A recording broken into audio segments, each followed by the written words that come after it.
டாடா இணையர்கள் அனைவருக்கும் வணக்கம். வணக்கங்க. வணக்கம், வணக்கம் பாஸ்கர். ம். அ புது சீசன் தொடங்குறோம். போன முறை போரும் பொருளாதாரமும் நிறைய மக்களுக்கு புது தகவலாகவும், அறிமுகமாகவும் இருந்திருக்கும். நிறைய விஷயம் ஏன்னா கான்டெம்பரரியா நடக்கிறத வச்சு பேசியிருந்தோம். ம். இப்போ அப்படியே கவுண்டரா கான்டெம்பரரியில இருக்கக்கூடிய வேற பிரச்சனை, மாடர்னிட்டி சம்பந்தமான நவீனம் என்பது எந்த எல்லை வரை இந்த மக்களுக்கும், இந்த பூமிக்கும் பயனுள்ளதா இருக்கும்? எந்த எல்லையை மீறும் பொழுது அது அது வந்து அவர்களுக்கே வந்து ஒரு அட்வர்ஸ் எஃபெக்ட்ட, ஒரு எதிர்வினை உருவாக்குங்கிறத பத்தி யோசிக்கலாம்னு இந்த சீசன் முழுக்க. ம். அப்ப எது நவீனம் அப்படிங்கிற ஒரு கேள்வி இருக்கு. அதே டைட்டிலா வச்சுக்கலாம்னு நெனைக்கிறேன். ஏன்னா நவீனம்ங்கிற பேர்ல நம்ம இழக்கிறது எவ்வளோ? அல்லது நவீனம்ங்கிற பேர்ல அ என்ன சொல்றது? நம்ம அடையிறது என்ன? அப்படிங்கிறதெல்லாம் ஒரு தெளிவு இல்லாம எல்லாத்தையும் ஒன் ஸ்டாப் சொல்யூஷன் மாரி அந்த நியோ, மாடர்ன் அப்படிங்கிறதுக்குள்ள கொண்டு வந்து அடக்கும் பொழுது நடக்கக்கூடிய நிறைய விஷயம். எவ்வளோ அபத்தமான அரசியலா இருந்தா கூட, நவீனத்தின் பேரால திணிச்சிட முடியுன்றதையும் நம்ம கவனிக்கிறோம். ம். அப்போ அந்த நவீனத்தை கேள்வி கேட்க வேண்டியது எப்பவுமே காலகாலமா தத்துவ அறிஞர்கள் அந்தந்த காலத்துல நவீனத்தை பத்தி கேள்வி கேட்குறாங்க. அதே மாரி பழமைய கேள்வி கேட்டும் சீர் பண்ணி இருக்கிறாங்க. ம். ஆனா எல்லாத்தையும் பழமைன்னு ஒதுக்க முடியாது.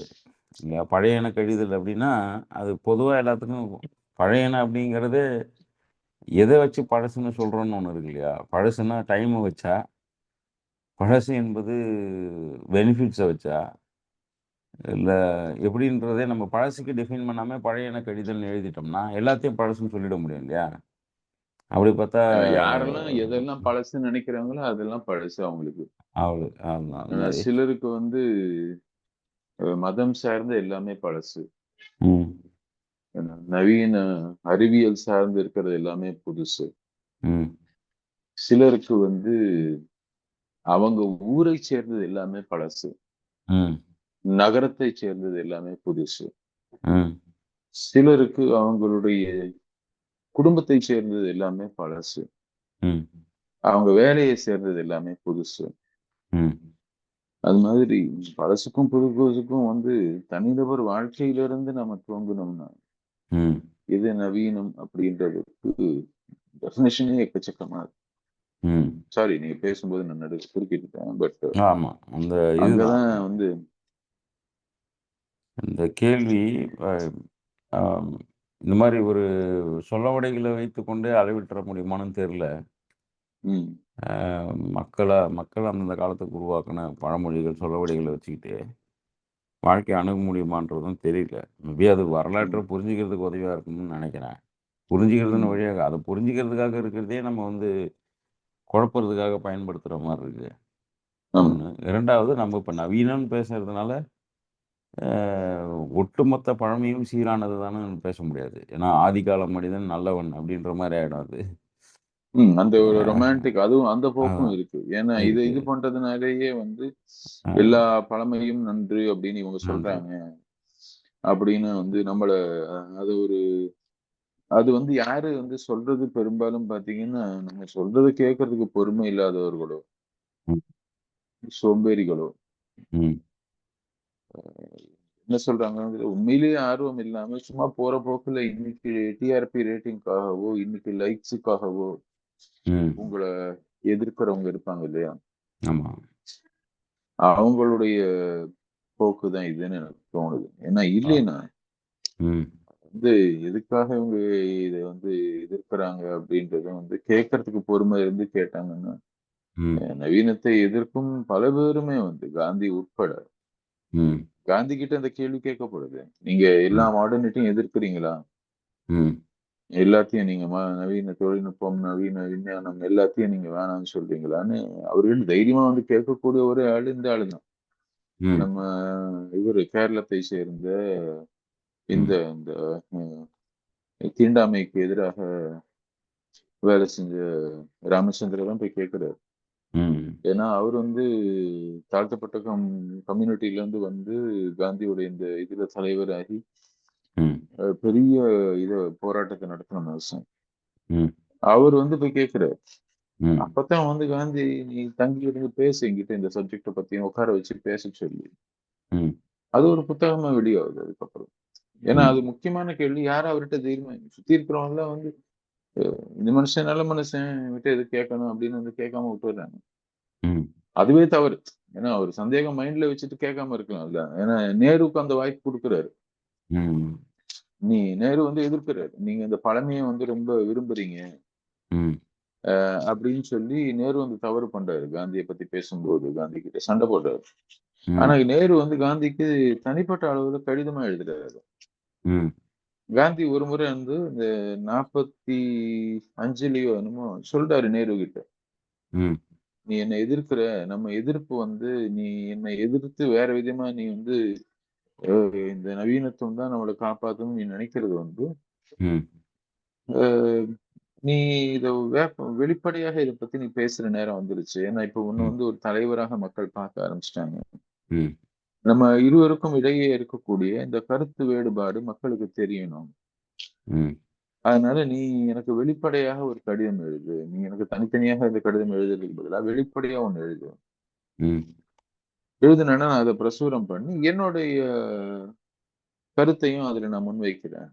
ம். அதுக்கு எதிர்மறையா நான் வந்து பேசுறேன்." ம். அப்படின்னு சொல்லிட்டு ஓப்பனா ஒரு ஆஃபர் ஒண்ணு குடுக்குறாரு. ம். நேரு அந்த ஆஃபர் எடுத்துக்க மறுக்கிறாரு. ம். ஏன்னா அவருக்கு அப்போ கூட அந்த தைரியம் வரல. அத பத்தி பேசுறதுக்கு. ம்.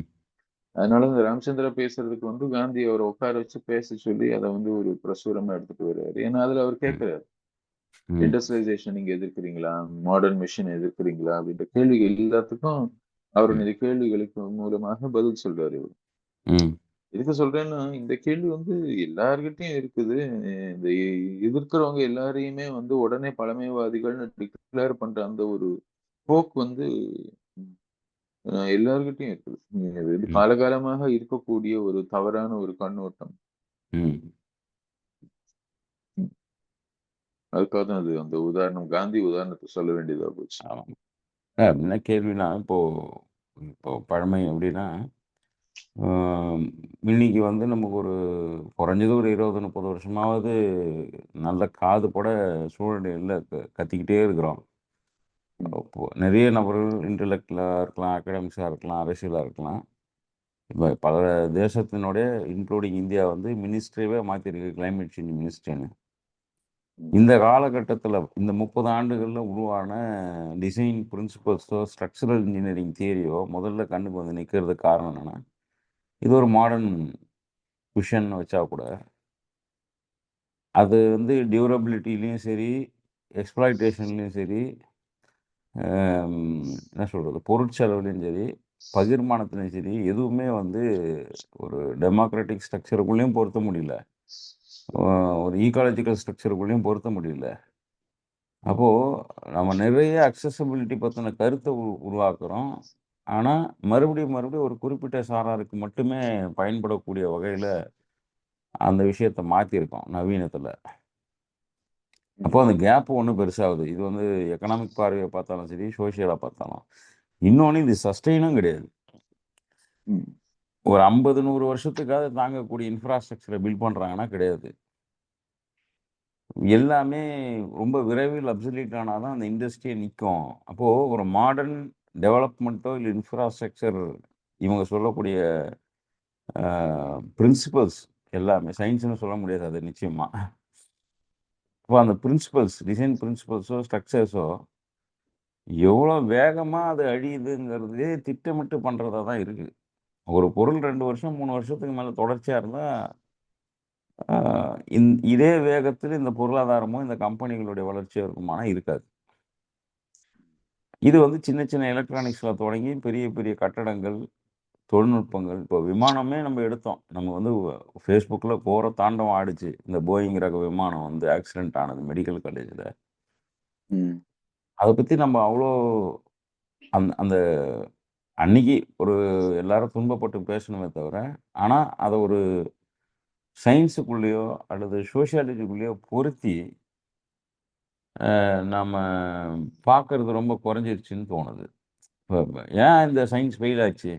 இன்னைக்கு நீங்க வந்து துல்லியமான தொழில்நுட்பம், வேகம் எல்லாம் சொல்லும் பொழுது, அதற்கான காரணமே கண்டுபிடிக்க முடியாத ஒரு ஆக்சிடென்ட்ன்னா, அதுக்கு 2 காரணம் தான் இருக்க முடியும். ஒண்ணு டெக்னாலஜி ஃபெயிலியர், இல்லன்னா பொலிட்டிக்கல் ஃபெயிலியர். ஏன் இந்த விஷயம் நடந்ததுன்னு தெரியாம இருக்கிறதுக்கான அரசியல மறைக்கிறதுக்கு ஒரு காரணமா இருக்கும். அதுவுமே நவீனம் கிடையாது இல்லையா? நீங்க ரொம்ப ஜஸ்டிஸான, டெமோக்ராட்டிக்கான நவீன அரசியல பண்றீங்கன்னா, ஒண்ணு அத டிரான்ஸ்பரன்ட்க்குள்ளயாவது கொண்டு வரணும். அல்லது ம். டெக்னாலஜி ஃபெயிலியர்ங்கிறத ஒத்துக்கணும். இப்ப நாங்க வந்து ஆட்சி ம். சரியா செய்றோம். தொழில்நுட்பம் தான் ஃபெயில் ஆச்சுன்னா, அத ஒத்துக்கணும். ம். தொழில்நுட்பமும் சரி, ஆட்சியும் சரி, ஆனா காரணம் தெரியலங்கிறது, அந்த ஒட்டுமொத்த நவீனமும் தோல்வி அடையக்கூடியத அதில கவனிக்க முடியுது. இது 1. ம். 2வது இப்போ இந்த இந்த கட்டமைப்பு வந்து மேலும் மேலும் பாதுகாப்பு தானே ஆயிருக்கணும். ஒரு தொழில்நுட்பம் ஃபெயில் எக்ஸாம்பிளுக்கு ஃப்ளைட் மட்டும் சொல்றோம்.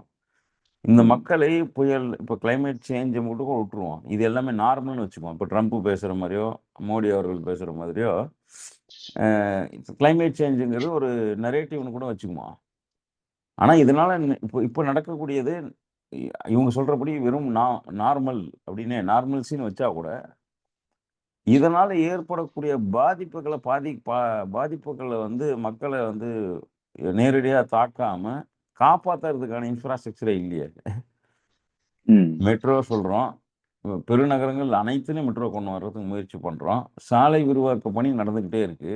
ட்ரைனேஜ் சிஸ்டத்துக்கான வேலைகள் நடந்துகிட்டே இருக்கு. கூட்டம் கூடுதுன்றத மட்டும் காரணமா இத காட்ட முடியாது. ஏன்னா சிஸ்டம் ஃபெயிலியர் ஆகுது. ம். அப்போ இது இத வந்து இப்ப நம்ம குறை சொல்றதுக்குன்னு இல்ல. இந்த கேள்வி அவங்களுக்குள்ளயே எழணுங்கிறேன். 4000 கோடி, 5000 கோடின்னு ஒரு ஒரு ரூட்டுக்கு பட்ஜெட் போட்டு ஒரு மெட்ரோ தயார் பண்றோமோ, இல்ல சாலை விரிவாக்கத்த பண்றோமோ, எது பண்ணாலும், அந்த இன்ஃப்ராஸ்ட்ரக்சர்க்குள்ள 2 விஷயம் இருக்கணும் இல்லையா? ஒண்ணு பயன்பாடு, இன்னொன்னு சஸ்டெயின் இல்லையா? இதுல பயன்பாடும் இல்ல, சஸ்டெயின் இல்ல. இப்ப உதாரணத்துக்கு கொஞ்சம் அப்படி இப்படி தாங்க இருக்கும். ஆனா நீண்ட கால சொல்யூஷனுக்கு இது உதவும். ம். அட்லீஸ்ட் ஒரு எக்ஸ்ப்ளாய்ட் பண்ணல. நேச்சர எக்ஸ்ப்ளாய்ட் பண்ணல. இப்போ நம்ம கொஞ்சம் சில கசப்பான மருந்து தான் இது. இத விட பொருட்செலவுலயோ, இல்ல இதோட ஒரு பெரிய பெரிய இன்ஃப்ராஸ்ட்ரக்சர் பண்ணாக்க, சூழலியல் கேடு வந்துரும். அதனால இத கொஞ்சம் அட்ஜஸ்ட் பண்ணிக்க. அந்த ஸ்டேட்மெண்ட்டும் குடுக்குறதில்ல. ம். அல்லது சூழலியல் பிரச்சனை வந்தாலும் பரவால்ல. இந்த மக்களுடைய தினசரி பாதிக்கப்பட்டுறக்கூடாது. ஏற்றத்தாழ்வுகள குறைக்கிறதுக்கான வேகமான பொருளாதாரத்த முன்னெடுக்கிறோம்னு சொல்லிட்டு, அந்த பெனிஃபிஷியல் ஃபேக்டர்லயே கூட இது சரியில்லையே. அப்போ ம். த் அந்த ரொம்ப ரெட்டரிக்காவோ, இல்ல ரொம்ப ஸ்மால் இன்ஸ்டன்ஸஸ்ல கூட அது பெனிஃபிட் ஆகல. அப்புறம் ஹிஸ்டரியில லார்ஜர் டைமுக்கும் அதுக்கு பெனிஃபிட் இல்லன்னா, அப்போ மாடர்னிட்டி என்பத பத்தின ஒரு நிலையான கேள்வி நமக்கு வந்துகிட்டே இருக்கு. ம். எ அப் இ அதாவது இவங்க சொல்றபடி நவீனத்தை நாம் முழுமையாக ஏற்றுக்கொண்டா கூட, அந்த ஃப்ளாஸ களைய வேண்டியது பின்னாடி இருந்து யாரும் வரமாட்டாங்க. வள்ளுவரோ, புத்தரோ, மார்க்ஸோ, அம்பேத்கரோ வரமாட்டாங்க. ம். இல்லையா? இவர்கள் கிரியேட் பண்றதுல ஃப்ளா இல்லாம கிரியேட் பண்றது இவங்க தானே பண்ணணும். ம். அப்போ எங்க இது மிஸ் ஆகுதுங்கிற கேள்வி தான் வருது. ஏன்னா மக்கள் மட்டும் இல்ல. பொதுவாகவே யாருக்கும் துன்பத்தை போக்கக்கூடிய சொல்யூஷன குடுக்க முடியல. அது கல்வியா இருக்கலாம், நம்ம சொல்ற டெவலப் பண்ண இன்ஃப்ராஸ்ட்ரக்சரா இருக்கலாம், வாழ்வாதாரமா இருக்கலாம். அது எதுக்காவது முழுமையான தீர்வை நோக்கி நகருதான்னா, மேலும் மேலும் பிரச்சனையை உருவாக்கக்கூடியதா இருக்கக்கூடிய தீர்வு எப்படி தீர்வுன்னு நம்ம பேர் வச்சுக்க முடியும்னு தெரியல. ம். பிரச்சனைய குறைக்குது படிப்படியா. முழுமையா எப்பயுமே முழுமையா பிரச்சனை இல்லாத ஒரு உலகம் இருக்க போறதில்ல. ஆனா இதுதான் பிரச்சனைன்னு சொன்ன பிறகு, அந்த பிரச்சனைய தீர்க்கணும் இல்லையா? ம். படிப்படியாவது அந்த பிரச்சனைய குறைக்கணும். இது பிரச்சனைன்னு சொல்லிட்டு, அந்த பிரச்சனைய தீர்க்கிறதுக்கான சொல்யூஷன் சொன்னா, அந்த பிரச்சனைய படிப்படியா 1% 2% 5 10 குறைக்கணும். ஆனா அது என்ன ஆகுதுன்னா, பிரச்சனை இன்னும் மேலும் அதிகமாகுது. அப்படின்னா, அப்ப மறுபடியும் அதே கேள்வி தான். எது நவீனம்? ம். அப்ப எது நவீன அரசியல்? எது நவீனமான கல்வி முறை? எது நவீனமான வளர்ச்சி திட்டங்கள்? எது நவீனமான வாழ்வாதாரத்துக்கான துணை நிற்கக்கூடிய கருவிகள்? அப்படின்னு கேள்வி எல்லா பக்கமும் கேட்கிறதா ஆகுது. அது மருத்துவத்தில இருக்கு, கல்வியில இருக்கு, இன்ஃப்ராஸ்ட்ரக்சர்ல இருக்கு. ஏன் ஆர்ட் அண்ட் லிட்டரேச்சர் கூட இன்னைக்கு நம்ம ரொம்ப சுருக்கிட்டோமோன்னு தோணுது. ம். எல்லா வகையான கண்ணாடி கட்டடங்களும் வல்னரபிள் ஏரியால கொண்டு போய் கட்டுறோம். ம். இல்லையா? அப்போ நமக்கே தெரியுது, வருஷத்துக்கு 4 புயல சந்திக்கிறோம்னு தெரியுது. ஆனா இந்தியாவுடைய கிழக்கு கடற்கரை சாலை முழுக்க நம்ம வந்து ஐடி காரிடாரா மாத்துறதுக்கு முயற்சி பண்றோம். அதை டீசென்ட்ரலைஸ் பண்ணி உள்ளுக்குள்ளே போயிட்டு கொஞ்சம் ஸ்டேபிள் ஸ்ட்ரக்சரை உருவாக்கி இப்போ மக்கள் தொகை அழுத்தம்னு நம்ம சென்னையை மட்டுமே எடுத்தால் கூட மக்கள் தொகையை ரொம்ப அழுத்துறாங்க அப்படின்னா இன்னும் கொஞ்சம் உள்ள நோக்கி இதை நகர்த்தாம மேலும் மேலும் இந்த கடற்கரை ஓரங்களில் இருக்கக்கூடியதுலேயே இந்த இப்போ இந்த ராம்சார்ன்றதே அப்படி தானே இருக்கு. அதை நீங்களோ பூவுலகோ தொடர்ச்சி அதை பதிவு பண்ண வரும்பொழுது அப்போ இது ஆல்ரெடி வல்னரபிள் தான் அதை மீட்டமே. பள்ளிக்கரணை வந்து முக்கியமான சதுப்பு நிலம், பறவைகளுக்கு மட்டும் கிடையாது. அது வந்து ஒரு லேண்டுக்கும் கடலுக்கும் இடையே ஒரு பஃபர் ஜோன் தான். ஆக்சுவலாக டைரெக்டாக லேண்டும் கடலும் மீட் ஆகிறதுக்கு வாய்ப்பு இல்லை. கழிமுகங்கள் வழியாகவோ சதுப்பு நிலங்கள் வழியாகவோ அலையாத்தி காடுகள் வழியாகவோ இருக்கும்போது தான் நிலத்தினால் நீருக்கும் நீரினால் நிலத்துக்கும் நடக்கக்கூடிய ஒரு வேகமான செயல்பாடை வந்து குறைச்சி வேலை செய்யும் அப்படின்னு தெரியும். அப்படி இருக்கக்கூடிய இடங்கள்லேயே போயிட்டு நான் ரொம்ப மாடர்னாக கட்டடம் கட்டுறேன் அப்படின்னு வச்சாக்கா அப்போ அதை எதுக்கு மீட்கணும்? அது சும்மாவே டம்ப் யார்டாகவே இருந்துடலாமே. பர்பஸ் அந்த மீட்டதுக்கான பர்பஸ்ங்கிறது மறுபடியும் ஒரு சுயநலமாக மாறுறதா தான் நான் கவனிக்கிறேன். மேலும் ஒரு என்ன சொல்கிறது, அது ஒரு லாபம் ஈட்டக்கூடியதாக மட்டும் பார்க்குறோமே தவிர பயனுள்ளதாக இருக்குமானா தெரியல. அது நிறுவனத்துக்கோ அரசியல் கட்சிக்கோ அறுவடை ஆகக்கூடிய லாபமாக இருக்க தவிர மக்களுக்கோ பூமிக்கோ லாபம் இருக்கக்கூடியதாக தெரியல. அதனால் இந்த சீசன் முழுக்க இப்படி இருக்கக்கூடிய விஷயங்களை எடுத்து பேசலாம் அப்படின்னு நினைக்கிறேன். அதில் இப்போது உதாரணத்துக்கு இந்த மாடர்னிட்டியில் இருக்கிறதுல பெரும் பிரச்சனையாக பார்க்கறது வெறுப்பதை நவீனம்னு நினைக்க ஆரம்பிக்கிறது. ஏன்னா அதை பற்றி தான் நம்ம பேச தொடங்கணும் இந்த ரெக்கார்டிங்க்கு முன்னாடியே. அது சாமானியர்கள்கிட்டையும் இருக்குது, தலைவர்கள்கிட்டையும் இருக்குது. அதை ஒரு தத்துவமாகவே மாற்றிடுவாங்களோ, ஒரு வெறுப்பரசியல்னு சொல்கிறோம், அது ரொம்ப தட்டையாக சொல்லிடுறோம். ஆனால் இன்னும் பியூட்டினா அந்த வெறுக்கிறதுங்கிறதே ஒரு நவீனம்.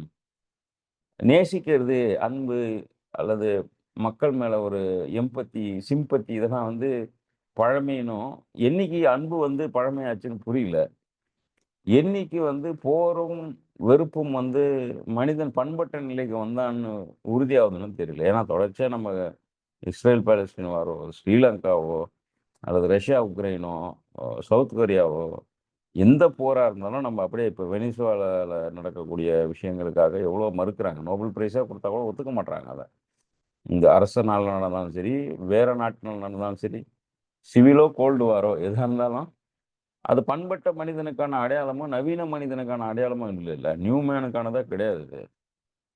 ஆனால் அதை வளர்க்கக்கூடிய ஆட்கள் தான் தலைவராக இருக்கிறாங்கன்றதுனால வெறுப்பையே நவீனம் ஆக்கிட்டாங்க. வெறுப்பது தான் நவீனம் அப்படின்னு ஆக்கிட்டாங்கன்னு கூட தோணுது. ஏன்னா நேசிக்கிறது ரொம்ப பழசு இல்லை. மனுஷன் முன்னாடி தான் அன்பா இருந்தான் அப்படின்னு. ஆனால் இதை பேசும்பொழுது மக்களுக்கு என்னன்னா, நம்ம ஏதோ பழமைவாதிகள் ஃபண்டமெண்டலிஸ்ட் மாதிரி ஆகிடக்கூடாது இல்லையா? அதெல்லாம் கேள்வி கேட்டு ஒரு இடத்துக்கு நகர்ந்து வந்திருக்கோம். இப்போ சொல்யூஷன்னு ஒன்று சொன்னதுலேருந்து இருக்கக்கூடிய பிரச்சனையை பேசுகிறோம். நம்ம வந்து பழமையை கொண்டாடுறதுக்காக நவீனத்தை எதிர்க்கல. அதையும் ரொம்ப தெளிவாகவே இன்ட்ரோடக்ஷன்லேயே சொல்லிடலாம்னு நினைக்கிறேன். அதனால் இந்த வெறுப்பை நவீனம்னு நம்பக்கூடிய இந்த அரசியலோ இதை ஒரு பண்பாடாகவோ எப்படி வளருதுன்னு நீங்கள் கொஞ்சம் பேசுனீங்கன்னா நம்ம இன்ட்ரோடக்ஷனாக கொஞ்சம் ஷார்ட்டாக கூட முடிக்கலாம்.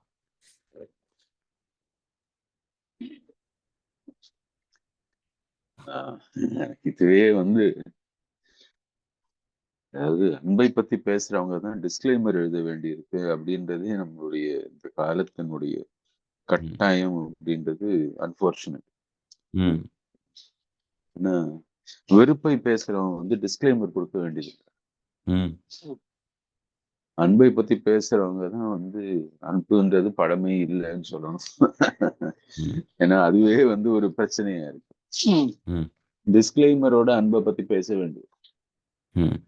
வெறுப்பை பத்தியோ பகையை பத்தியோ கோபத்தை பத்தியோ கோபத்தை தணிக்கக்கூடிய விஷயங்களை பத்தியோ வரக்கூடிய திரைப்படங்கள் மெயின் ஸ்ட்ரீம் படம், மசாலா படம் எல்லாரும் ஒத்துக்கக்கூடியது.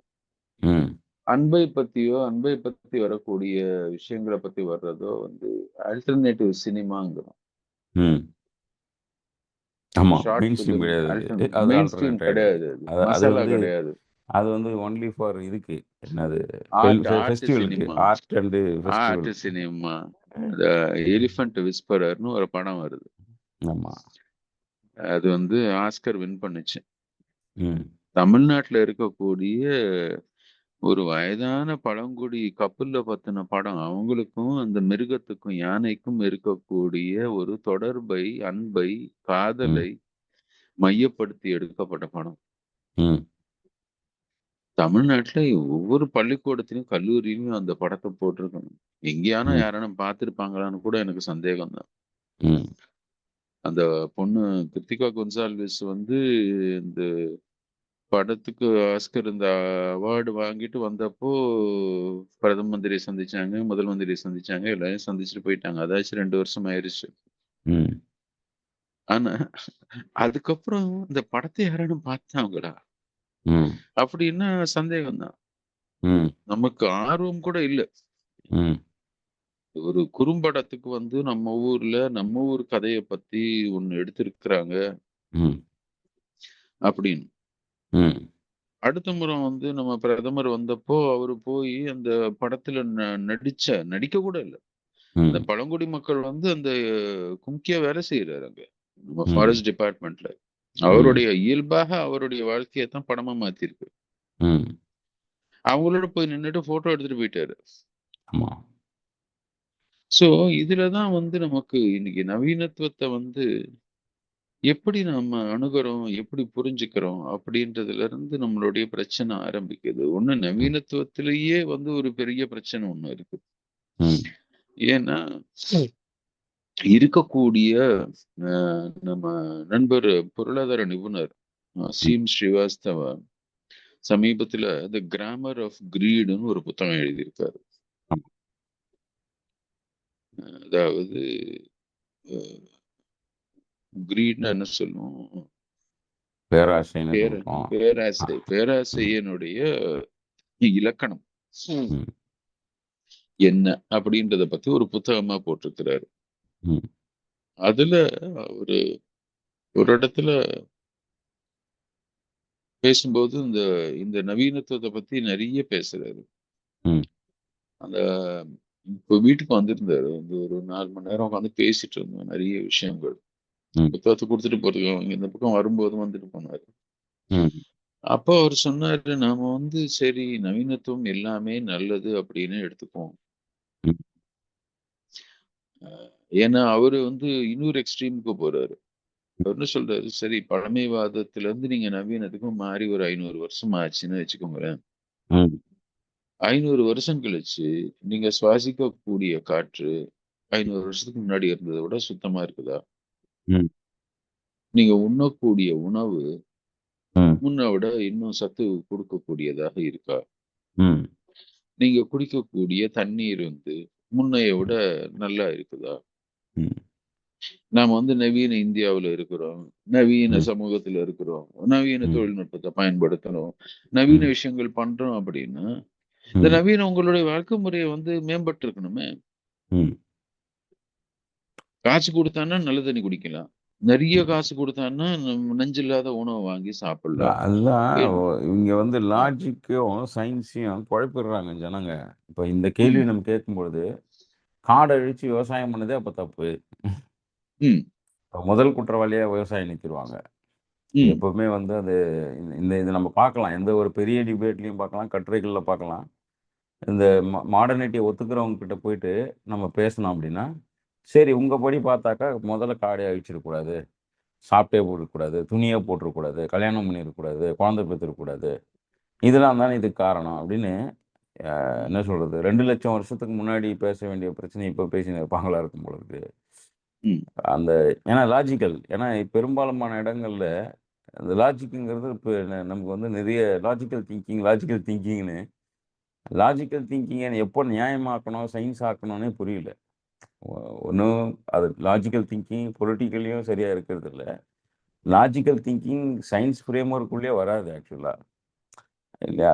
ஏன்னா அது அது அது வந்து லாஜிக் என்பது ஒரு லேங்குவேஜ் சம்மந்தப்பட்டதா இருக்கு. நீங்க இன்னும் செழுமையான லாங்குவேஜ் எதிர்ல இருக்கிறவங்களுக்கு ஹேண்டில் பண்றதா தான் நான் பார்க்குறேன். என்னோட இந்த சிந்தனை அமைப்புலாம் யோசிக்கும் பொழுது, ஒரு மனிதன வாய அடைக்கிறதுக்கு பயன்படுத்தக்கூடிய ஒரு மொழி புலமை தான் லாஜிக்ன்னு நான் நினைக்கிறேன். ம். ஒரு மனிதனை அது வந்து எஜுகேட் நான் பண்றதுக்கு. லாஜிக்னு கூட சொல்ல மாட்டேன். அது ரெட்டரிக்ன்னு சொல்லுவேன். இப்ப நீங்க சொன்ன அந்த கேள்வி இருக்கு இல்லையா? ஆ. அது வந்து ஒரு தர்க்கம். ம். தர்க்கம் நம்ம எப்ப பயன்படுத்துறோம் பார்த்தீங்கன்னா, ம். நான் வந்து ஒரு விஷயத்த பத்தி நான் கவலைப்படல. ம். தர்க்கம் 2 விதத்துல பயன்படுத்தலாம். ம். ஒண்ணு, அ நாம 2 பேரும் வந்து வெவ்வேறு கருத்துகள் முரண்படுறோம். ஒரு ம். விஷயத்த பத்தி பேசும்போது. ம்.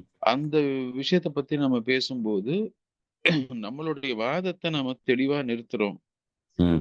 அப்படின்றது வந்து நம்மளுடைய வாதத்தை நிறுத்துவது. அதற்கு பிரதிவாதமாக வந்து நான் வந்து அ உங்களது எங்கெல்லாம் தவறுன்னு சொல்றது. ம். ஆனா தர்க்கம்ல வந்து என்ன பண்றோம் அப்படின்னா, அந்த ரெட்டரிக்ன்னு சொல்லக்கூடியது, ம். கருத்தை முன்னிறுத்துவதற்காகவோ, அல்லது உங்களுடைய கருத்தை வந்து நான் லீனியரா வந்து லாஜிக்கலா வந்து இது பண்றதுக்கு. ஏன்னா நீங்க வந்து என்ன பண்றீங்க, நவீனம் அப்படின்னு சொல்லும்போதே, ம். இந்த நவீன வளர்ச்சி, நவீன பொருளாதாரம், நவீன அறிவியல் அப்படின்னு சொல்லும்போது, நம்ம கடந்த ஒரு 500லேருந்து 800 வருஷத்துக்குள்ள அத அடக்குறோம். ம். அதற்கப்புறம் அந்த 500 வருடங்களில் நடந்தது என்ன? பொலிட்டிக்கலா நீங்க எடுத்தா சொன்ன இப்போ மாரி பிரெஞ்சு புரட்சிய மட்டும் வச்சுக்குவாங்களா இருக்கும். ஆமா. ஆ. அது ஒரு 200, 250 வருஷம்னு சொல்றேன். நெப்போலியனுக்கு அப்புறம் வரக்கூடிய ம். காலகட்டம் இல்லையா? ம். 1600ஸ்க்கு அப்புறம் வரக்கூடிய காலகட்டம் வரக்கூடிய பேசுறோம். காலம். ஆமா. 1500, 16 நார்மலா 1500ஸ்க்கு பின்னாடியே ம். வரக்கூடியது அப்படின்னு. சில பேர் கன் பவுடர்ன்னுவாங்க, சில பேர் ஸ்டீம் இன்ஜின்னுவாங்க, சில பேர் ம். வந்து பிரெஞ்ச் ஆமாமா. ரெவல்யூஷன்னுவாங்க. அது வந்து ஆமா. நம்ம எப்படி பார்க்கிறோம் எடுக்கறது. ஆமா. அப்படின்றது, அது ஒரு 500 வருஷம் அப்படின்னு வச்சா கூட, ம். நீங்க சொன்ன மாரி இந்த பல லட்சம் வருடங்களுக்கு முன்னாடி வந்து மனுஷன் காட்ட அழிச்சு தான் வந்து விவசாயம் பண்ணான் அப்படின்னு அங்க போறதுல வந்து பிரயோஜனம் இல்ல. ம். ஏன்னா, அத வச்சு இன்னைக்கு நீங்க எல்லா காடுகளையும் அழிக்கிறத நியாயப்படுத்த முடியாது. ம். காடுகள அழிச்சு தான் மனுஷன் இருந்தான்னா, காடுகள அழிச்சு தான் எல்லா விலங்கு இனமும் இருக்குது. ம். ம். ஸோ, அப்படி பார்த்தீங்கன்னா, மண்ணுல இருக்கக்கூடிய ஊட்டச்சத்த எடுத்து தான் அந்த காடே உருவாகுது. ம். அப்போ இதே லாஜிக்க நீங்க இன்னும் எக்ஸ்டெண்ட் பண்ணீங்கன்னா, காடையே தவறுன்னு சொல்லுவோம். ஏன்னா மண்ணுல இருக்க ஊட்டச்சத்த எடுக்குதே. ம். அதனால மரம் வளரக்கூடாதுன்னு சொல்லுவீங்களா? அதான். அந்த மண்ணு வந்து ஆகாயத்திலிருந்து வரக்கூடிய தண்ணீர வச்சு தான் தன்ன திரும்பி திரும்பி புதுப்பிச்சுக்குதே. ம். அப்போ மண்ணையும் தவறுன்னு சொல்லுவீங்களா? அப்போ இத வந்து நீங்க லாஜிக்ன்னு எடுத்துட்டு நீங்க ஸ்ட்ரெச் பண்ணீங்கன்னா, ம். எதையுமே ஜஸ்டிஃபை பண்ண முடியாது. இது தர்க்கமாகத்தான் பார்க்கிறேன். இது வெறும் ரெட்டரிக். இது வந்து இதுல வந்து சப்ஸ்டன்ஸ் கிடையாது. ம். வேணும்னே வந்து அடுத்தவங்கள எதிர்க்கிறதுக்காக பேசுறது தர்க்கம். இன்னிய காலகட்டத்தில தர்க்கத்த அப்படிதான் பயன்படுத்துறோம் பெரும்பாலும். ம். ஸோ இத வந்து ஒரு லாஜிக்கல் அப்படின்னு எடுத்தோம்னா, அப்போ நீங்க ம். பல லட்சம் வருடங்களுக்கு முன்னாடி போனீங்கன்னா, சரி பல கோடி வருடங்களுக்கு பின்னாடி போங்க. ம். எங்க போய் நிறுத்துவீங்க? இப்ப நீங்க ம். நவீனம்னு சொன்னாங்கன்னா, அதுக்கு ஒரு ஒரு காலகட்டம் இருக்குது. ம். 1500ஸ்க்கு அப்புறமோ, அல்லது 1600க்கு அப்புறமோ தான் நீங்க அந்த ஒரு ஒரு பவுண்டரி போட்டுட்டு அதுக்குள்ள நீங்க பேசுறீங்க. ம். இதற்கப்புறம் நடந்த விஷயங்கள்லேருந்து வந்து இப்ப அதுக்கு முன்னாடி இருந்த அதே குறியீடுகள வச்சு இன்னைக்கு வந்து இந்த 500 வருடம் கழிச்சு இருக்கக்கூடிய இந்த குறியீடுகள வச்சு நான் வந்து என்ன நானே அல்லது இயற்கையோ அல்லது ஒட்டுமொத்த அந்த அ பூலோகத்தையோ நான் வந்து அளவீடு பண்ட்டேன் அப்படின்னா, அதுக்கு முன்னாடி இருந்ததுக்கும், அதுக்கப்புறம் இருந்ததுக்கும் வந்து ம். விஷயங்கள் முன்னேறி இருக்குதா? அப்படின்னா, ம். முன்னேற்றம்னு இன்னைக்கு நம்ம பேசக்கூடிய எல்லாமே ம். இப்ப ஒரு அரசியல்வாதியே எடுத்துக்கோங்களேன். முன்னேற்றம்னு எத பேசுறான்? உங்களுக்கு நல்ல உணவு குடுத்துட்டேன், உங்களுக்கு நல்ல தண்ணி குடுத்துட்டேன், உங்களுக்கு நல்ல இது குடுத்துட்டேன்னு பேசலையே. ம். உங்க ஊருக்கு ரோடு போட்டுட்டேன். உங்க ஊர விட்டு நீங்க ஓடி போறதுக்கு உங்களுக்கு எல்லாருக்கும் வண்டி குடுத்துட்டேன். ம். இரவு நேரத்துல நீங்க வந்து தப்பி தவறி கூட நீங்க வானத்தையோ அல்லது இது இது நிலவையோ பார்க்கக்கூடாதுன்றதுக்காக பெருசு பெருசா வந்து கம்பம் வச்சு நான் லைட் போட்டுட்டேன். ம். வேக வேகமாக நீங்க வந்து நிலத்தவ கூட வந்து உங்களுக்கு தொடர்பே இருக்கக்கூடாதுன்னு நீங்க உங்க ஊர விட்டு ஓடி போறதுக்கு சாலைகள், பெரும் சாலைகள் அமைச்சுட்டேன். உங்களுக்கு வந்து உங்க ஜெரிமானத்துக்கு எல்லா பிரச்சனையும் கொடுக்கக்கூடிய நவீன விதமான அ உடம்புக்கு ஒத்து வராத உணவுகள வந்து படைக்கிறதுக்கு வந்து கடன குடுத்திருக்கிறேன். அது மாரி தொழிற்சாலைகள் உற்பத்தி பண்றதுக்கு. அத நீங்க தப்பி தவறி சாப்பிடாம நீங்க வந்து தப்பிச்சுருவீங்களோன்றதுக்காக, ம். நான் வந்து ட்ரெயின்லயும் வந்து உங்ககிட்டயே காச வாங்கிட்டு அதே டப்பாவில் அடைச்ச உணவு உங்களுக்கு கொடுக்குறேன். ம். பெரும் கம்பெனிகள் வந்து உங்க நீர்நிலையையும் உங்களுடைய மண்ணையும் அழிச்சு நான் வந்து பெருசு பெருசா கட்டடம் கட்டுறேன்னா, ம். அந்த நீர்நிலையும் மண்ணையும் வந்து அழிச்சானா உங்களுக்கு பிரச்சனை வரும்னு தெரிஞ்சும் நான் வந்து அந்த கட்டடங்களுக்கு நம்ம பர்மிஷன் கொடுக்குறேன். ம். இதை வந்து நம்ம அதாவது அரசியல்வாதிகள் பேசக்கூடிய பல எதை வளர்ச்சின்னு சொல்றாங்களோ அந்த வளர்ச்சி ஸ்டேட்மெண்ட்டையே வந்து நீங்க சொல்ற அந்த லாஜிக்கை வச்சு நம்ம அல்லது தர்க்கத்தை வச்சு நம்ம வந்து ஸ்ட்ரெச் பண்ணோம்னா ம். முழு ஸ்டேட்மெண்ட் சொன்னோம்னா அசிங்கமா இருக்கும். ம். பாதி பாதி ஸ்டேட்மெண்ட் தான் சொல்றோம். சாலையை போட்டது எங்களுடைய சாதனை, ம். விளக்குக்கு தூண் வைத்தது எங்களுடைய சாதனை, ம். சாலைகளை விரிவுபடுத்தியது எங்களுடைய சாதனை, பெரும் கட்டிடங்கள் முதலீடு வந்தது எங்களுடைய சாதனை. அப்போ அத வந்து நீங்க ஒரு சூழலியல்ல இருந்து நீங்க பார்க்கும்போது ம். அதோடைய அடுத்த பாதியை நீங்க சேர்த்து சொன்னீங்கன்னா நம்மளுக்கே கேட்கறதுக்கு அசிங்கமா இருக்கும். ம். சோ நவீனத்துவத்துல ஒரு விஷயம் வந்து இந்த விஷயத்த நான் அது சொல்லி முடிச்சுக்கிறேன். பட் ம். என்னன்னா ம். ஆஹ் அரசாங்கமோ ஒரு பொருளாதாரமோ ம். பெரிய அளவுல செய்யக்கூடிய தவறுகளை தனி மனிதன் தவறாக மாற்றுகிறோம். ம். அதே சமயத்துல தனி மனிதனால எது செய்ய முடியுமோ தனியாகவோ ஒரு குழுவாகவோ ஒரு சின்ன சமூகமாகவோ அது ம். எல்லாத்தையும் நீ பண்ணாத அரசாங்கம் பண்ணிரும் அப்படின்னு பாத்துக்க சொல்லி மாத்திரும். ம். உதாரணத்துக்கு இந்த குப்பை போடுறதே எடுத்துக்கோங்க. ம். வந்து குப்பை போடுவது அப்படின்றது நம்ம எல்லாருக்கும் தெரியும் நெகிழி எங்க இருந்து வருது. ம். திருப்பி திருப்பி ஏன்னா இந்த விஷயத்துல ஒரு 30 வருஷத்துக்கு மேல நமக்கு விஷயம் பாக்குறோம் தெரியுது. ம். அப்படின்னும் போது நெகிழி உற்பத்தி அதாவது பிளாஸ்டிக் உடைய உற்பத்தி வந்து கம்மியாகல இன்னி வரைக்கும் ம். இந்தியாவில். ம். ஆனா என்ன பண்ணிட்டோம்னா இதுக்கு வந்து குற்ற உணர்வு யார்கிட்ட நாம வந்து சொல்றோம்னா தனி மனிதருக்கு குற்ற உணர்வு இருக்கணும். ம். பிளாஸ்டிக் பை வாங்காத, பிளாஸ்டிக் பை எடுத்துட்டு போகாத, பிளாஸ்டிக் பை வந்து தவறு, மண்ணுக்கு தவறு அப்படின்னு அந்த குற்ற உணர்வை மிகைப்படுத்தணும். ம். அந்த குற்ற உணர்வை திரும்பி திரும்பி மிகைப்படுத்தி ம். தனி மனிதருடைய கடமையாக அதை மாத்திட்டோம். ஆனா ஒரு அரசாங்கம் நினைச்சதுன்னா இதை வந்து ஒரே நாள்ல பேன் பண்ணிடலாம். ஹலோ. நான் கேட்குது. நான் சொல்லுங்க. அதனுடைய உற்பத்தியை ஒரே நாள்ல நிறுத்தலாம். ம். ஆனா அரசாங்கம் அது செய்யாது. ம். அதே மாதிரி இப்போ தில்லியில நேற்று தில்லியில இருந்து நண்பர்கள் 2 பேர் வந்து பேசிட்டு இருந்தப்ப சொன்னாங்க இன்னைக்கு நைட்டு வந்து இது பண்றாங்க ம். ஆர்டிபிஷியல் ரெயின் உருவாக்குறாங்க. ம். ஆமா. தில்லியோட பிரச்சனையே என்னன்னா அந்த ம். காற்றுல மாசுபடுது அப்படின்றது அதற்கான தீர்வு வருடம் முழுக்க அவங்க என்ன பண்றாங்கன்றதுதான் தீர்வு. ம். ஆனா இவங்க என்னைக்கு வந்து அது அவங்கள பாதிக்குதோ அன்னைக்குதான் தீர்வு காண்றாங்க அது.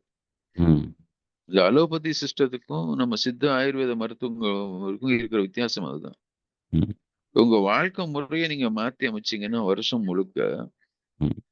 உங்களுக்கு பிரச்சனைகள் அண்டாம இருக்கும் அப்படின்றது நம்மளுடைய பாரம்பரியத்துல இருந்து வரக்கூடிய மருத்துவத்துல இருக்கிறது. இன்னைக்கு நவீன மருத்துவமும் அதே தான் சொல்றான். ம். ஆனா நவீன மருத்துவம் என்ன பண்ணுது? உங்களுக்கு பிரச்சனைன்னு வந்ததுக்கு அப்புறம் உடனே அதுக்கு ஒரு மருந்தை கொடுத்து இதை சாப்பிட்டு இன்னைக்கு இப்ப தீர்வு கிடைக்கும்.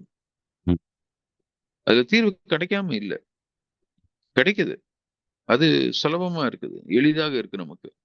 ம். இப்போ அஹ், மா- அஹ், காத்துல வந்து மாசு இருக்குது அப்படின்றது முதல்ல என்ன பண்ணுச்சு தில்லி அரசாங்கம் அந்த காத்துல மாசை கண்டுபிடிக்கிற அந்த எந்திரம் எங்க இருக்குதோ அங்க போய் தண்ணி தெளிக்கிறான். ஏன்னா அந்த ம். எந்திரம் வந்து குறைச்சு மதிப்பிடணுமா. இது வந்து எப்படி இருக்குன்னா வந்து தெர்மாமீட்டரை வந்து உங்க வாயில வச்சீங்கன்னா உங்களுக்கு எவ்வளவு ஃபீவர் இருக்குன்னு தெரியும் அப்படின்னா ம். பக்கத்துல ஃபீவர் யாருக்கு கம்மியா இருக்கும் அவன் வாயில வச்சுட்டு டாக்டர் இதுதான் பாருங்க ஃபீவர் எனக்கு கம்மியா இருக்குன்னு சொல்ற மாதிரி. ம். என்ன அங்க போய் அந்த மெஷரிங் அந்த இதுல போயிட்டு பண்றான் அந்த ம். எவ்வளவு கேவலம் ஒரு அரசாங்கம் பண்ணுது. ம். எவ்வளவு ஒரு அசிங்கம் ஒரு கொஞ்சம் கூட அவனுக்கெல்லாம் அவமானமா இருக்காதா அப்படின்னு பார்க்கும்போது ரொம்ப ம். வருத்தமா இருந்துச்சு அது பார்க்கும்போது. ம். ரெண்டாவது என்ன பண்றான் இப்போ வந்து நான் மேல போய் தண்ணியை தெளிப்பேன். ம். பிரதம மந்திரி போட்டோல அட்லீஸ்ட் போட்டோலயாவது இந்த விஷயம் எல்லாம் வராம இருக்கணும் இல்ல. ம். யாரோ ஒரு வெளிநாட்டு மந்திரி யாரையோ சந்திக்கிறாரு. பின்னாடி வந்து ரூ. 19,000 வந்து ஏர் பியூரிஃபையர் வச்சிருக்காங்க. ம். உடனே அத ஒருத்தர் எடுத்துட்டு ஃபோட்டோ போட்டு, "அவரால முடியும், எங்களால முடியுமா?" அப்படிங்கிறாரு. ம். நியாயமான கேள்வி தானே! இந்தியாவுல தான் 60% பேரு காற்று மாசுனால உலக அளவுல இறந்து போற ஆட்கள்ல 60% பேர் இந்தியாவுல இறந்து போறதாக சொல்றாங்க. ம். ம். அதுவும் எங்க அந்த அலாங் த இண்டோ கேஞ்சடிக் பிளெயின்னு சொல்லக்கூடிய ம். தில்லியிலிருந்து ஆரம்பிச்சு நம்ம அந்த பீகார், யுபியோடைய கிழக்கு பகுதி வரைக்கும். ம். அது அந்த இமாலயத்த ஒட்டி இருக்கக்கூடிய அந்த கேஞ்சடிக் பிளெயின்னு சொல்லக்கூடிய அந்த பகுதிகள்ல. ம். அத ஒட்டி வரக்கூடிய அந்த ஒரு கர்வ். அந்த இதுல தான் வந்து மிகப்பெரிய அளவுல மாசு கட்டுப்பாடு. ஒவ்வொரு வருஷமும் இதே காற்று மாசு நடக்குது. ம். ஒவ்வொரு வருஷமும் ஏதோ ஆச்சரியமா இது சென்னையில நடக்கிற மாரி தான். சென்னையில ஒவ்வொரு வருஷமும் மழை பெய்யுது. ஒவ்வொரு வருஷமும் மழை பெஞ்சா சாலையில வெள்ளம் தான் இருக்குது. ஆனா ம். ஒவ்வொரு வருஷமும் சென்னையில இருக்கவன்லாம் ஆச்சரியமா பார்ப்பான். ஐயோ! இந்த பார்த்தீங்களா? அந்த ரோட்ல இவ்ளோ தண்ணி நின்னுச்சு. அதுவும் இந்த செய்தி இது வேற ஊடகங்கள் வேற. ம். அங்க இவ்ளோ தண்ணி வருஷா வருஷம் வருது. வருஷா வருஷம் தண்ணி நிக்கத்தான்யா செய்யும். திரும்பி திரும்பி வருஷா வருஷம் நீங்க அத பத்தி ஆச்சரியப்பட அவசியம் ம். இல்லல்ல. ஏன்னா, ம். ஒரு லெவலுக்கு மேல வந்து நீங்க சிட்டில என்ன பண்ணியும் அந்த பிரச்சனைய சால்வ் பண்ண முடியாது. ஏன்னா, சிட்டி இஸ் த ப்ராப்ளம். ம். அதே மாதிரி டெல்லியில நீங்க வந்து ஒவ்வொரு வருஷமும் அந்த காட்டுல இருக்கக்கூடிய மாசு வந்ததுக்கு அப்புறம் நான் இன்னைக்கு வந்து ஏதோ ஒரு மாத்திரைய சாப்பிட்டு அத எப்படியாவது நான் வந்து குணப்படுத்திருவேன் அப்படின்னா, ம். அடுத்த வருஷம் திரும்பி வரும். இந்த ம். வருஷத்த விட இன்னும் மோசமா வரும். இந்த ம். வருஷம் நீங்க ஒரு விமானத்த வச்சு நீங்க கிளவுட் சீடிங் பண்ணீங்கன்னா, அடுத்த வருஷம் 5 விமானத்த வச்சு பண்ணுவீங்க. அதுக்கு அடுத்த ம். வருஷம் ட்ரோன வச்சு பண்ணுவீங்க. ம். ம். ஏதான ஒண்ணு பண்ணித்தானே ஆகணும் நீங்க. ம். திரும்பி திரும்பி மாத்திரைய சாப்பிட்டு நான் குணப்படுத்திட்டு நான் வெளில வந்துருவேன் அப்படின்னா, ம். கொஞ்சம் கொஞ்சமாக உடம்புக்கு நடக்கிற அதே தான் இது மாரி இடங்களுக்கும் நடக்கும். ம். ஒவ்வொரு முறையும் நீங்க வந்து மாத்திரைய மாத்திரமே சாப்பிட்டு நீங்க குணப்படுத்திற முடியும். வாழ்க்கை முறைய மாத்த மாட்டேன் அப்படின்ன வரைக்கும், ம். உடல் பலவீனமாகும். ம். ஒரு காலகட்டத்துக்கு மேல அந்த உடல் வந்து பிரயோஜனம் இல்லாம போயிரும். ம். அந்த மாதிரி தான் வந்து இதுதான் அலோபதி மருந்து. நவீன மருத்துவத்தில இருக்கக்கூடிய மருத்துவர்களும் இப்ப இதையே தான் சொல்றாங்க. மருந்துக்கு பழக்கப்படுத்திக்காதீங்க உங்க உடம்ப. ம். ஆமா. வர்றதுக்கு அது முன்னாடியே. ரொம்ப ஆச்சரியமா இருக்கு. நான் அந்த 3, 4 மாசத்துல அதிகம் கேட்ட வார்த்தை, அட்வர்ஸ் எஃபெக்ட், மினிமம் இன்வேஷனு. அப்ப இவ்வளவு நாள் இன்வைட் பண்ணியிருக்காங்களான்ற ஒரு கேள்வி வருது. அப்ப ம். மினிமம் இன்வேஷன்னா என்னன்னு ஒரு கேள்வி வருது. ம். ஏன்னா உடம்புல. ஏன்னா அந்த வார்த்தைலாம் இப்ப நான் சொல்றது பெரிய பெரிய தமிழகத்திலேயே, இந்தியாவிலேயே இருக்கக்கூடிய பெரிய ஹாஸ்பிட்டல்ன்னு இவங்க சொல்லுவாங்கல்ல பிரைவேட்ல. அவர்கள் யூஸ் பண்ற டெர்ம்ஸே இதுதான். 2வது அரசு மருத்துவமனைகள்லயும் அட்வர்ஸ் எஃபெக்ட் ஆஃப் மெடிசின்னு என்ட்ரன்ஸ்லயே ஒரு பெரிய போஸ்டர் ஒட்டியிருக்கிறாங்க. ம். இப்போ நம்ம சொல்லும்பொழுது பெரிய கேள்வி வந்தது. என்ன முட்டாள் மாதிரி அது இதுன்னு. ஏன்னா குறைச்சலா மருந்து எடுக்கணும், இல்ல மருந்து எடுக்காம இருக்கிறது நல்ல வாழ்வுன்னு நம்ம சொல்றோம். அ ஒரு விஷயத்த கண்டுபிடிச்சிட்டாங்கன்றதுக்காகவே நம்ம பயன்படுத்தணும்னு நினைக்கிறது நவீனமான்ற கேள்வியும் இருக்கு. எங்கேயோ ஒரு ம். இடத்துல கண்டுபிடிச்சிட்டாங்க. அந்த கண்டுபிடிச்ச எல்லாத்தையும் ஒரு மனிதன் அடைவது ஜஸ்டிஸான்றது தான். அந்த நவீனத்த ஜஸ்டிஸோட முடிச்சு போடுறது இருக்கு இல்லையா? க உருவாக்கப்படுகிற அத்தனை பொருளும் ஒவ்வொரு மனிதனும் பயன்படுத்துவதற்காகவே உருவாக்கப்பட்டதாக நிறுவுறது ஒரு பொலிட்டிக்கல் பிரச்சனையாவும் பார்க்குறேன் நான். அப்படி ஒண்ணும் எல்லாரும் அதை அடையணும்னு அவசியம் இல்ல.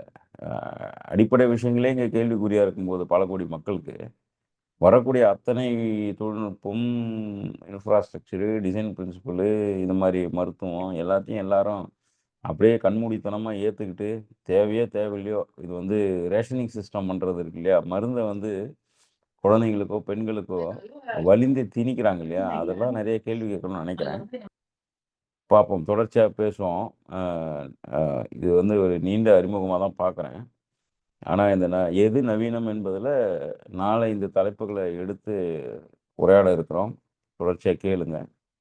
உங்களுடைய கருத்துக்கள பகிர்ந்துங்க. அனைவருக்கும் நன்றி. அண்ணா நன்றிங்க. நன்றி. வணக்கம்.